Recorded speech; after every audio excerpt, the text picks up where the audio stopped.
अस्सलाम वालेकुम, here is Mohammad Usman आमिद और आज के इस लेक्चर के अंदर हम न्यू नाइन्थ मैथमेटिक्स के तीसरे चैप्टर सेट्स एंड फंक्शन की तीसरी एक्सरसाइज यानी 3.3 को डिस्कस करने जा रहे हैं।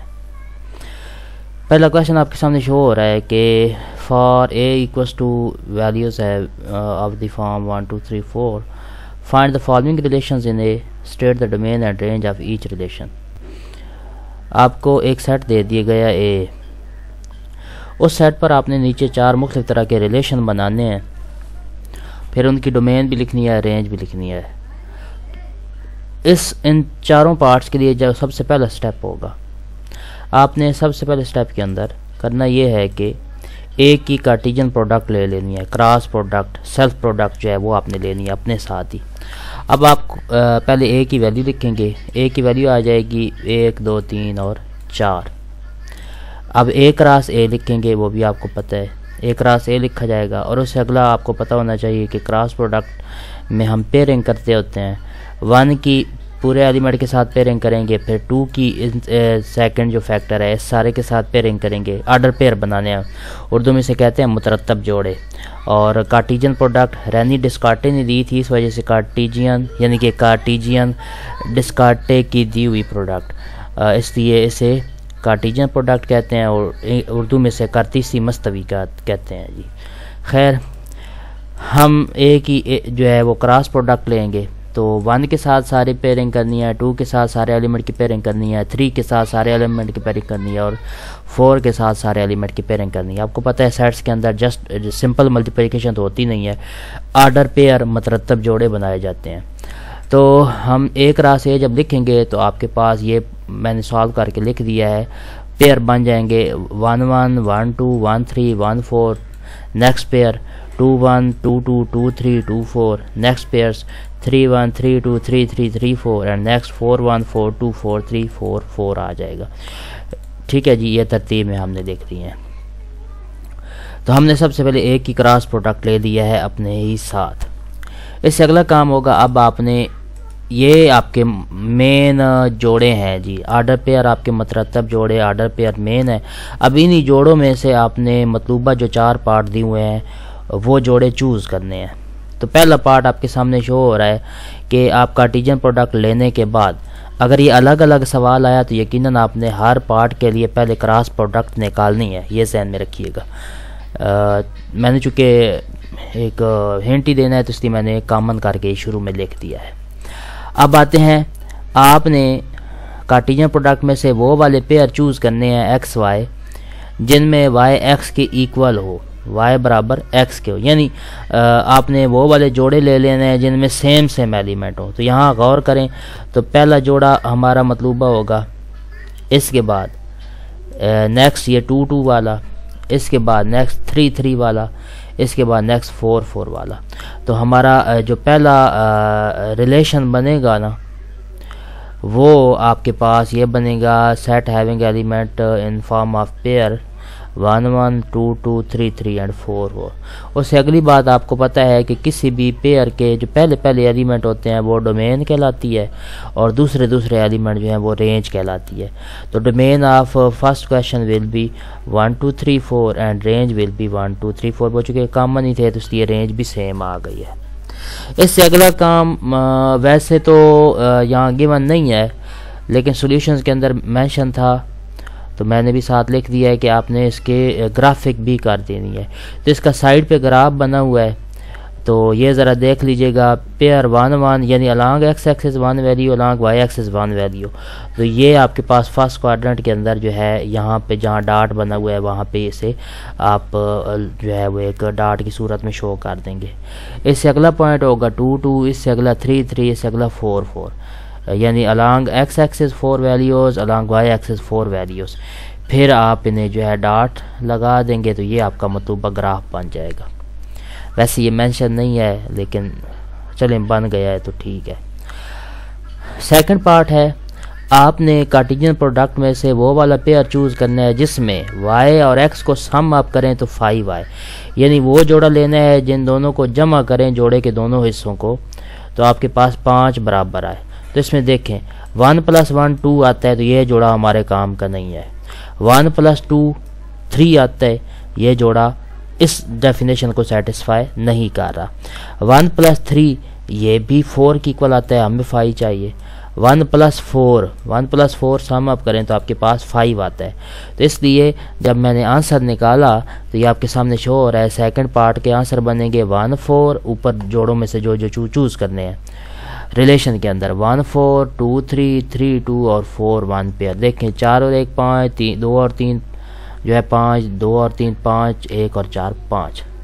तो ये हमारे मतलूबा जोड़े होंगे। अब इनकी डोमेन क्या होगी? पहला एलिमेंट डोमेन कहलाता है विदाउट रेपिटेशन, तो 1 2 3 4 डोमेन बनेगी। और रेंज क्या होगा? तरतीब में लिखेंगे तो 1 2 3 4 ये रेंज आ जाएगी। अब इनकी जब हम ग्राफ बनाएंगे तो ग्राफ आपके सामने शो हो रहा है। पहला एलिमेंट आपके पास बनेगा 1 4, ठीक है जी। 1 4 आएगा along x axis 1 element, along y axis जो है 4 एलिमेंट। तो ये पेयर बनेगा जिसे हमने ज़रा क्रॉस से डिफरेंट दिखाने के लिए क्रॉस लगाया, कोई मसला नहीं, आप डॉट ही लगा लें। तो ये 1 4, फिर उसके बाद 2 3 इधर आएगा, यानी along x axis 2 values, along y axis 3 values, फिर 3 2, फिर 4 1। ये इसका ग्राफ बन गया। अगला पार्ट आपने तीसरा पार्ट जो है वो वाले वैल्यू एलिमेंट लेने हैं जिनको सम अप करें, वो पेयर चूज़ करना है। जिसको ऐड करें तो 5 से कम जवाब आए, यानी चाहे 1 जवाब आ जाए, 2 जवाब आ जाए, 3 जवाब आ जाए, 4 जवाब आ जाए, तो हम इन्हीं में से पेयर चूज़ करेंगे। और मैं आगे जवाब दिखा देता हूँ। और नेक्स्ट फोर्थ पार्ट है कि 2 वैल्यू को सम अप करें तो 5 से बड़ा जवाब आए, यानी इन्हीं पेयर में से वो वाले पेयर चूज़ करने हैं जिनको सम अप करें तो 5 से बड़ा जवाब आए, 6 7 और आगे जो चलता चला जाए। तो देखते हैं जी। तीसरा पार्ट आएगा 5 से कम वाले, यानी जिनको जमा करें तो 5 से कम जवाब आए। तो तीसरा रिलेशन बनेगा 1 1 pair, 1 2 pair, 1 3 pair, 2 1 pair, 2 2 and 3 1 pair elements, ठीक है जी। इसकी डोमेन क्या बनेगी? पहला एलिमेंट तो 1 2 3 विदाउट रेपिटेशन लिखना है, और रेंज जो है वो 1 2 3 बन जाएगी। होप सो क्लियर हो चुका होगा। अब ऊपर क्रॉस प्रोडक्ट में से जो निकाली है, एक की सेल्फ प्रोडक्ट थी, आपने वो वाले एलिमेंट चूज़ करने हैं जिनको सम अप करें तो 5 से बड़ा जवाब आए। तो पहला पेयर बनेगा 2 4 एलिमेंट के साथ, फिर 3 3 एलिमेंट के साथ, फिर 3 4 एलिमेंट के साथ, 4 2 एलिमेंट के साथ, 4 3 एलिमेंट के साथ और 4 4 एलिमेंट्स के साथ, ठीक है जी। अब यहाँ से अब 4 और 2 6 होता है, 3 और 3 9 होता है, 4 और 3 7 होता है, 4 और 2 8 आपके पास 6 होता है, 4 और 3 7 होता है, 4 और 4 8 होता है।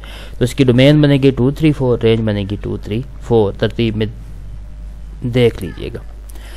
अब इनकी ग्राफिक की अगर बात की जाए तो पहले सवाल का ग्राफ जो है वो 1 1 1 1 आपका यहाँ आएगा, फिर 1 2 है तो 1 यूनिट लेकिन 2 आगे चला जाएगा, 1 3 एक्स एक्सिस के लॉन्ग 1 वैल्यू है लेकिन 1 3 ऊपर चला जाएगा।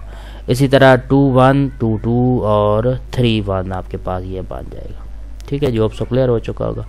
और सिमिलरली ये ग्राफ भी आप देख लें, यहाँ पे 2 4 आपका यहाँ पे बनेगा, इसके बाद 3 3 वो यहाँ पर बनेगा, 3 4 आपके पास जहाँ सेकंड क्रॉस लगा हुआ है वहाँ पे बनेगा। आप क्रॉस ना भी लगाएं तो डॉट लगा दें, आपकी मर्ज़ी है। फिर जो है वो 4 2 4 3 और 4 4 ये एक ही लाइन में आ जाएंगे, क्योंकि 4 unit along x axis y के अलॉन्ग जो है वो डिफरेंट वैल्यूज़ आएंगी। तो ये आपके डिफरेंट रिलेशंस बन जाएंगे। नाउ आपको 4 फिगर दी हुई हैं और आपने बताना है कि इनमें से कौन सा जो है फंक्शन है, और फंक्शन की टाइप भी बता देंगे। अगर फंक्शन हुआ तो टाइप बनेगी, फंक्शन ना हुआ तो फिर यकीनन टाइप ही नहीं बनेगी। तो पहला सवाल देखते हैं जी। पहले पार्ट में 1 के ए बी 2 जवाब आ रहे हैं, 2 का जवाब सी आ रहा है, 3 का जवाब डी आ रहा है। तो पहली बात ही गलत है कि यहाँ जो है function figure 1 does not represent a function. क्यों? आपको फंक्शन की डेफिनेशन का पता है कि फंक्शन की डेफिनेशन के अंदर किसी भी जो पहला सेट होता है डोमेन वाला सेट, डोमेन वाले सेट के आगे 2 जवाब नहीं होने चाहिए। तो 1 के 2 जवाब आ रहे हैं, 1 का ए भी जवाब आ रहा है, 1 का बी भी जवाब आ रहा है, तो इसलिए हम कहेंगे कि ये फंक्शन नहीं है। अगर फंक्शन नहीं है तो आगे टाइप्स देखने की ज़रूरत ही नहीं है, ठीक है जी। तो पहली फिगर फंक्शन नहीं है। दूसरी फिगर ए का 1 जवाब आ रहा है, बी का 3 जवाब आ रहा है, सी का 5 जवाब आ रहा है। तो पहली बात ये फंक्शन है, ठीक है जी। फंक्शन की प्रॉपर्टी के मुताबिक पहले तमाम एलिमेंट बिजी होने चाहिए और हर एलिमेंट का आगे यूनिक इमेज आना चाहिए, तो ये दोनों प्रॉपर्टी सेटिस्फाई हो रही हैं। अगली बात ये है कि ये फंक्शन की टाइप कौन सी होगी। ये तो फंक्शन की टाइप जो है बाइजेक्टिव फंक्शन है, बाइजेक्टिव फंक्शन, ठीक है जी। 1 1 प्लस ऑन 2, तो ये बाइजेक्टिव फंक्शन होगा। अब मैं सिर्फ जल्दी नाम बता रहा हूँ क्योंकि डिटेल यकीनन आप थ्योरी के अंदर पढ़ लेंगे। 1 1 फंक्शन कौन सा होता है, ऑन 2 फंक्शन कौन सा होता है, 1 1 प्लस ऑन 2 कौन सा होता है, इन 2 फंक्शन कौन से होते हैं, तो वो फिर आप डिटेल में अपनी टीचर्स से पढ़ते रहिएगा। नेक्स्ट है सिमिलर है, ठीक है जी। तो ऊपर सिर्फ वैल्यूज़ का फ़र्क था, बाकी चीज़ वही है कि एक एलिमेंट का एक ही इमेज आ रहा है, यानी कि 1 1 करस्पॉन्डेंस शो हो रही है और यूनिकनेस भी शो हो रही है। तो एज अ होल ये फंक्शन भी है और फिर ये 1 1 भी है, ऑन 2 भी है, तो एज अ होल इसे बाइजेक्टिव फंक्शन कहेंगे। तो तीसरा फिगर जो है, तीसरी फिगर बाइजेक्टिव फंक्शन को प्रेजेंट करेगी। नेक्स्ट प्रॉपर्टी, एल का इमेज एक्स है, एम का इमेज एक्स है, एन का इमेज जी है, ठीक है जी। क्या ये फंक्शन है? अब कंपैरिजन भी करते हैं। पहली फिगर के अंदर जो फर्स्ट सेट था उसके आगे 2 एलिमेंट थे, दूसरी फिगर के अंदर 2 डिफरेंट एलिमेंट का आंसर सेम है, तो हमारा कंसर्न होता है पहले सेट के साथ। पहले सेट के अंदर एक एलिमेंट के 2 आंसर नहीं आने चाहिए बेशक। अब ये चौथी फिगर में देखें तो बेशक पहले सेट के अंदर 2 एलिमेंट का इमेज एक आ जाए, वो डेफिनेशन को सेटिस्फाई करता होता है, क्योंकि पहली प्रॉपर्टी के मुताबिक एलिमेंट का इमेज जो है वो एक जवाब एक आना चाहिए। तो एल का जवाब एक्स है, ठीक है। वो अलग बात है कि एम का जवाब भी एक्स आ रहा है, वो फंक्शन की डेफिनेशन के मुताबिक, लेकिन ये एलिमेंट का इमेज जो है वो यूनिक ही आ रहा है इसलिए, और फिर हर एलिमेंट बिजी भी है। एल का भी जवाब है, एम का जवाब है, एन का जवाब है, तो इसलिए हम कहेंगे कि ये फंक्शन है। अब अगली बात, ये फंक्शन की कौन सी टाइप है, तो ये इनटू फंक्शन है। क्यों? क्योंकि ये जो आपके पास कोडोमेन वाला सेट है ना, या ऐसे कोडोमेन कह लें या रेंज वाला सेट कह लें, ये फुल बिजी नहीं है। अगर फुल बिजी हो तो फिर आप उसे बाइजेक्टिव या आगे वो डिफरेंट टाइप्स हैं फंक्शन कहते होते हैं। ये फुल बिजी ना होने की वजह से, क्योंकि वाई अकेला है, ये किसी का जवाब नहीं हो रहा, तो इसलिए आप इसे इनटू फंक्शन कहेंगे। तो fourth figure will be a function and also is an into function, ठीक है जी। तो ये 4 पार्ट भी क्लियर हो गए। अब अगला सवाल बड़ा आसान है कि जी ऑफ एक्स की वैल्यू दी हुई है 3x + 2, एच ऑफ एक्स की वैल्यू दी हुई है x² + 1। तो आपने x की जगह एक दफ़ा 0 दर्ज करके जी की वैल्यू मालूम करनी है, x की जगह -3 दर्ज करके आपने जो है वो वैल्यू फाइंड करनी है पूरे फंक्शन की, और x की जगह 2/3 पुट करके आपने g की वैल्यू फाइंड करनी है। सिमिलरली फॉर एच में आपने x की जगह 1 पुट करना है, x की जगह -4 पुट करना है और x की जगह -1/2, तो आंसर मालूम कीजिएगा। तो हम लिखते हैं जी, मैंने ये नीचे सॉल्व किए हुए हैं। जी ऑफ एक्स मैंने लिखा 3x + 2 के, मैंने x की जगह 0 पुट कर दिया। जब मैंने x की जगह 0 पुट किया तो 3 × 0 + 2, ये आपको सिंप्लीफाई करने के बाद g at 0 will be equals to 2, यकीनन 3 0 0 जो है 2 बच जाएगा। जी ऑफ एक्स है 3x + 2, मैंने x की जगह -3 पुट कर दिया। 3 × -3 + 2 मैंने इसे सॉल्व किया तो -9 + 2 आया, तो g की वैल्यू -3 पर आपके पास -7 के बराबर आ जाएगी। Now g of x equal 3x + 2 using x equal 2/3, तो 3 × 2/3 + 2, तो आपके पास 3 और 2/3, 3 कैंसिल हो जाएगा, बाकी 2 + 2 बच जाएगा, तो वो g की वैल्यू 2/3 पर 4 के बराबर आ जाएगी। Now h of x, h at x equal x² + 1 using x equal 1, x की जगह 1 पुट किया तो 1 का स्क्वायर + 1 आ जाएगा राइट साइड पे, तो वो आपके पास 1 + 1 बना, वो 2 बन जाएगा, ठीक है जी। इसी तरह h की वैल्यू x² + 1 थी, आपने x की जगह -4 पुट करना है, -4 का स्क्वायर + 1 आपके पास 16 + 1 बनेगा, तो 16 + 1 17 के बराबर आ जाएगा। H of x equal x² + 1, x की जगह आपने -1/2 पुट करना है, राइट साइड पे -1/2 का स्क्वायर + 1 आएगा, माइनस ऊपर इवन पावर है, माइनस ख़त्म हो जाएगा, बाकी 1/4 + 1 आएगा। सिंप्लीफाई करके ये आप इसका एलसीएम 4 बनेंगे ना, 4 एक बार 4 और 1 5, डायरेक्ट भी कहा जा सकता है 5/4 के बराबर होगा, ये आपका जवाब होगा जी। अगले सवाल इसी से मुतल्लिका है, यही चीज़ है, सिर्फ उनकी डिफरेंट वैल्यूज़ दी गई हैं तो उनको सॉल्व आपने करना है। तो मैं यकीनन करके देता हूँ आपको। Fourth part, given that f of x equal ax plus b plus 1 where a and b are constant number, if f of 3 equal 8 and f of 6 equal 14, find the value of a and b। f of x बराबर है ax जमा b जमा 1 के। तो आपने x की जगह एक दफ़ा 3 दर्ज करना है तो 8 के बराबर आएगा, x की जगह 6 दर्ज करेंगे तो 14 के बराबर जवाब आएगा। तो हमने f of x लिख लिया ax plus b plus 1, हमने x की जगह 3 पुट कर दिया, a into 3 plus b plus 1 आया। मैं ज़रा अरेंज करके f एट 3 की जगह 8 पुट कर दूंगा, 8 इक्वल आ गया 3a प्लस b प्लस 1। 8 में से 1 माइनस किया तो अरेंज करके 3a plus b equal to 7 आ जाएगा। इसे मैंने इक्वेशन 1 का नाम दे दिया। नाउ x की जगह 6 पुट किया तो a into 6 plus b plus 1, ये आएगा। f एट 6 की जगह 14 पुट कर दिया, गिवन था 14 दर्ज करके बराबर आ गया 6a जमा b जमा 1। तो 14 में से 1 माइनस किया तो 6a जमा b 13 के बराबर आ गया। आपके पास ये दो इक्वेशन जो है बन गई हैं, इक्वेशन 1 और इक्वेशन 2। ठीक है जी, ये मैंने लिख ली। अब इनको सॉल्व करना है तो a और b मालूम करना है। तो मैंने क्या किया, कोफिशिएंट सेम करने होते हैं, अददी सर बराबर करने होते हैं, तो इसलिए आपने इक्वेशन 1 को 2 से मल्टीप्लाई करना है। इसको जब 2 से मल्टीप्लाई किया तो 2 3 और 6 और 2b आ गया, 2 7 बार 14 आ गया।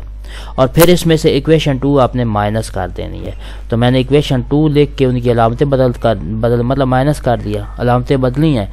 तो 6 माइनस 6 0 हो गया, बाकी 2b माइनस b 1b और 14 में से 13 माइनस किया तो b इक्वल 1 मेरा मुतल्लिका जवाब आ गया। अब मैं क्या करता हूँ, सेम ऊपर वाली दोनों इक्वेशंस लिख के इक्वेशन 2 में से इक्वेशन 1 माइनस कर देता हूँ। इक्वेशन 2 मैंने लिखी 6a प्लस b इक्वल 13, फिर इसमें से 3a प्लस b इक्वल 7 मैंने माइनस कर दिया। जब मैंने माइनस किया तो यकीनन माइनस करने की वजह से अलामतें बदली हैं, मैंने अलामतें बदल दी जी। अब 6 में से 3 गया 3 आया, b से कैंसिल हो, 13 में से 7 गया 6 आया। तो 3a बराबर 6 बना, a की वैल्यू जो है सिंप्लीफिकेशन के बाद 2 आ जाएगी। 6/2 आएगा ना, 6/3 आएगा ना, तो वो 2 के बराबर जवाब आ जाएगा। थोड़ा सा आप ऐसे मज़ीद अगर चाहें तो सॉल्व कर लीजिएगा इन दो इक्वेशंस को। मैंने डायरेक्ट a बराबर 2 लिख दिया। अगला सवाल पिछले जैसा ही है कि g ऑफ x दिया हुआ है ax प्लस b प्लस 5। आप जब x की जगह -1 पुट करें तो g का जवाब 0 आ रहा है, x की जगह 2 पुट करें तो g का जवाब 10 आ रहा है। तो आपने a b मालूम करना है, वेरी सिंपल, उसी जैसा है। We have g of x equal ax plus b plus 5 using x equal -1, तो a into -1 plus b plus 5 आ जाएगा। g एट -1 जो है 0 के बराबर है, तो 0 बराबर आ गया -a प्लस b प्लस 5। अब 5 दूसरी तरफ जाके माइनस का बनेगा, तो -a जमा का b बराबर -5 मैंने अरेंज करके लिख दिया।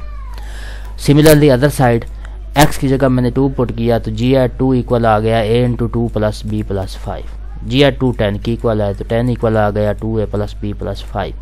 अरेंज करके मैं लिखूंगा तरतीब से, 10 में से 5 माइनस भी करके, तो मेरे पास इक्वेशन 2 बनेगी 2a प्लस b इक्वल 5। अगला काम वही है, हमने अद्दी सर बराबर करने हैं, कोफिशिएंट को सेम करना है, तो जैसे मुनासिब लगे। मैंने क्या किया, इक्वेशन 1 में से इक्वेशन 2 माइनस कर दी, ये इधर ऊपर मैंने लिख दिया है। इक्वेशन 1 में से इक्वेशन 2 माइनस की तो -a प्लस b इक्वल -5, और दूसरी इक्वेशन की मैंने अलामतें बदल के लिखा -2a माइनस b बराबर -5 के।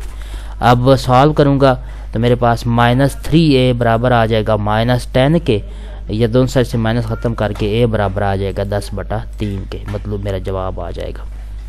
Now for second part for b, मैं क्या करता हूँ, मैं 1 को 2 से मल्टीप्लाई कर देता हूँ इक्वेशन 1 को, और उसमें इक्वेशन 2 ऐड कर देता हूँ। ऐड करने की वजह से फिर अलामतें बदली नहीं जाती, तो ये लिखा गया -2a प्लस 2b बराबर -10 के, और 2a प्लस b बराबर 5 के आया। अब a वाली वैल्यू कैंसिल हो जाएगी, 2b प्लस b 3b आएगा, और -10 प्लस 5 -5 आएगा, तो सॉल्व करके b बराबर आ जाएगा -5/3 के। ये हमारा जवाब होगा। आपको क्लियर तो हो चुका होगा यकीनन।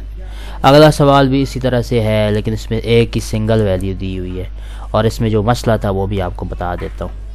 Consider the function defined by f of x equal 5x plus 1. If of x equal 32, find the value of x. According to book ये चीज़ बनती है। f of x लिखा 5x जमा 1, मैंने f of x की जगह 32 दर्ज कर दिया, तो मेरे पास बना 5x जमा 1 बराबर 32। यहाँ से 5x बराबर आ गया 31 या x बराबर आ गया 31/5। गिवन क्वेश्चन के मुताबिक ये चीज़ बनती है, लेकिन जवाब जो लिखा हुआ था ना, जवाब लिखा हुआ था 6 बुक में। तो मैं अगर 6 बताना चाहता हूँ, ले आना चाहता हूँ, तो इस सूरत में मैं क्या करूँगा, मुझे थोड़ा सा चेंज करना पड़ेगा कि अगर 6 लिखा है तो एक्चुअली होना ये चाहिए था कि 32 की जगह यहाँ 31 होना चाहिए था। तो मैंने वो भी पॉसिबिलिटी लिख दी है। चलें, अगर शायद नया एडिशन आए तो ठीक किया हुआ हो, ना हुआ तो फिर आपने बुक को स्किप, जो आंसर है स्किप करके इसका ये जवाब लेके आना। एफ ऑफ एक्स मैंने लिखा 5x जमा 1 और एफ ऑफ एक्स की जगह मैंने 31 दर्ज कर दिया। 5x जमा 1 बराबर 31 आया, 31 में से 1 गया 30 आया, तो 5x बराबर 30, x बराबर आ गया 30/5 यानी 6 के। ये मेरा मतलूबा जवाब होगा अकॉर्डिंग टू बुक, लेकिन इसके लिए मुझे सवाल चेंज करना पड़ा है। तो अगर बुक में ये सवाल हुआ तो इस सूरत में ये जवाब आएगा 31/5। अगला सवाल, आज का आखिरी सवाल। Consider the function f of x equal c x square plus d. C d constant number है। अगर आप x की जगह 1 पुट करते हैं तो फंक्शन का जवाब 6 आता है, x की जगह -2 पुट करते हैं तो फंक्शन का जवाब 10 आता है। आपने c और d फाइंड करने हैं। Very simple, very easy question. तो f of x बराबर आ गया सी एक्स स्क्वायर प्लस डी, इसमें सिर्फ x का स्क्वायर है। x की जगह 1 पुट किया तो c into 1 square plus D आ गया, तो ये आएगा 1 का स्क्वायर 1 ही होता है, c प्लस डी 6 की इक्वल आ गया। फिर आपने x की जगह -2 पुट किया तो फंक्शन का जवाब आया 10, ये मैंने तरतीब में लिख दिया। Now c into -2 square plus D, -2 का स्क्वायर 4 आएगा, तो 4c प्लस डी इक्वल 10 आ गया। अब दो इक्वेशंस को सॉल्व करना है, तो क्या करें, पहली इक्वेशन में से दूसरी माइनस कर दें। c plus D equal 6, -4c minus D -10, क्या लामते बदल दी। इनको जब सॉल्व करेंगे d कैंसिल हो जाएगा और c का जवाब आ जाएगा 4/3 के। ये आपका आंसर होगा। देख लें, -3 आएगा ना, -3c और इधर आ जाएगा -4 के, तो माइनस दोनों तरफ से ख़त्म करके c बराबर आ गया 4/3 के। सेकंड पार्ट है 4 1 -2, तो 4c प्लस 4d, यानी पहली इक्वेशन को 4 से ज़रब दिया था, 4c जमा 4d बराबर 24। इसमें से दूसरी इक्वेशन माइनस की तो -4c -d -10। इनको सॉल्व करेंगे तो आपके पास c कैंसिल हो जाएगा और d का जवाब आ जाएगा 14/3 के। ये आपका जवाब होगा जी। होप सो क्लियर हो चुका होगा।